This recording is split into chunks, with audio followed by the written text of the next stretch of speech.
Good day, ladies and gentlemen. Rosa here of Splat Communications and Simplified Strategic Solutions. But before we start, please allow us to make a few requests.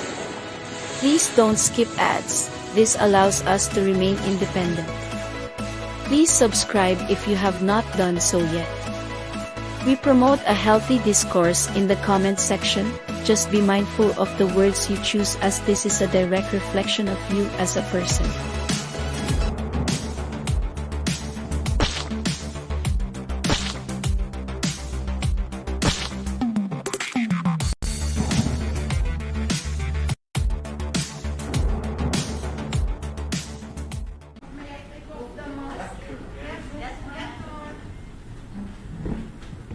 Do I have to sit?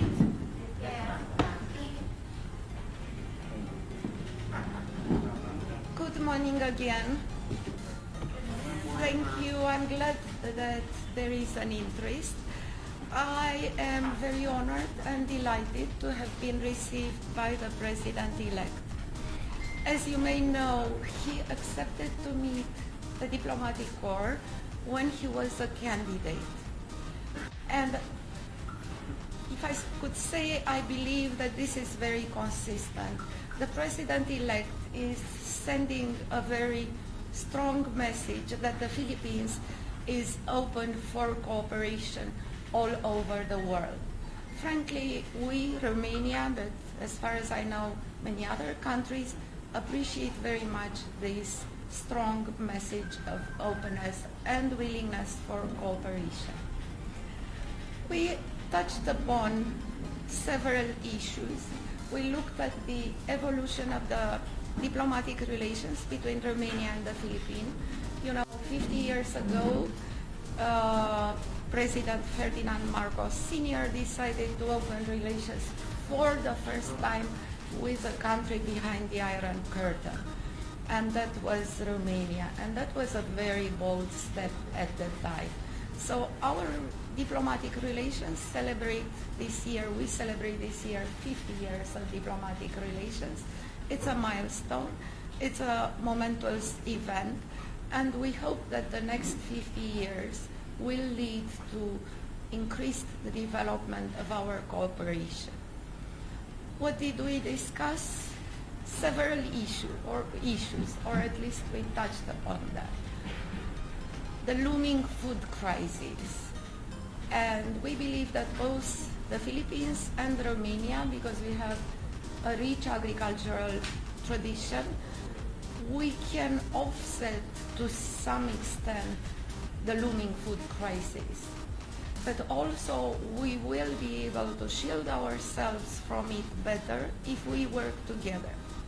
My country, Romania, has a lot to learn from you, and we want to show you what we do, so the exchanges will be mutual. We also discussed energy. Romania has had, for the last decades, 50% of our energy consumption from clean energy, 25% from nuclear energy, 25% from hydroelectric power plant. This is clean energy. Every country in the world is interested how to expand the use of clean energies. And I believe we have agreed that there is ample room for cooperation in this area. We touched upon several other issues, like the regional context in the Philippines and in Romania. The exchanges of students, would be delighted to offer more scholarships to Filipino youth. And also, what is something that's close to my heart, and I'm glad the President listened and sort of approved to it, I can't speak on his behalf, revitalizing the cultural exchanges. Your country, the Philippines is full of talents, and we believe we as Romania, we can showcase them in Romania and in Europe. And of course, you can do the same for our artists. and people working in the cultural arena. Thank you so much. Thank you.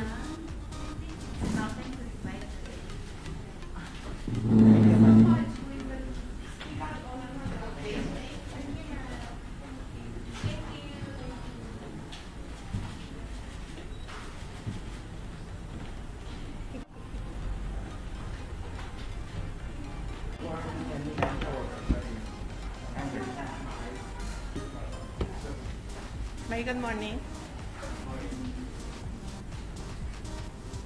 Questions or just statement? Statement. We had a really fruitful discussion with Mr. President-Elect. I'm looking forward of our cooperation. It's very promising already, but we can improve the level in the field of water technology, agriculture, and also we are looking forward to cooperate on education. We are already providing 35 scholarships to Filipino students. Maybe in the future we can increase that. And besides this, I said thank you to Mr. President-Elect for the labor force, what the Philippines is providing by the overseas Filipino workers. Already in Hungary, more than 800 Filipinos are working, and we are happy to increase the number in the future. You mentioned a number of Filipinos are Hungary. You also mentioned that more jobs, so you're looking forward to more available in the future. Can you elaborate on that? Do you have specific? Yes, we have specific areas in which the collaboration can be closer, mostly in hospitality sector like hotels, also in the factories like many electronics factories are looking forward to skilled workers from the Philippines, and that's why we also made the cooperation closer with the TESDA here. So TESDA can be our biggest partner to make trainings before the OFWs could enter Hungary.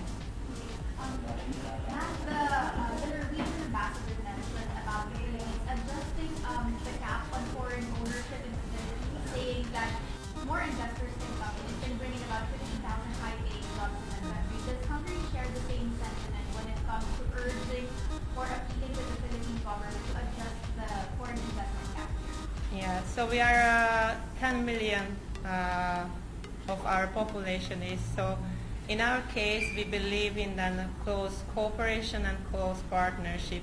Of course, we are not against the investment, and if there is a Hungarian company, for example, in the water sector, which is really promising and giving very good opportunities in the Philippines to invest, yes, we are happy to do that.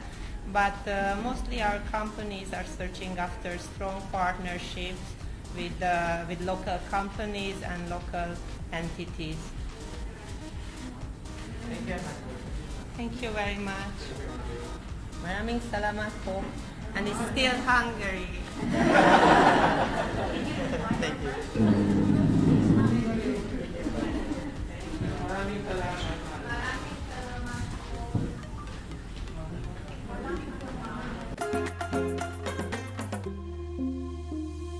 Well, what can you say? Kindly share your thoughts in the comment portion. We have reached the end of today's video. In behalf of my partner Rina and the rest of the Splat Communications and Simplified Strategic Solutions team, thank you. Till next time. Stay safe. Rosa out. Bye.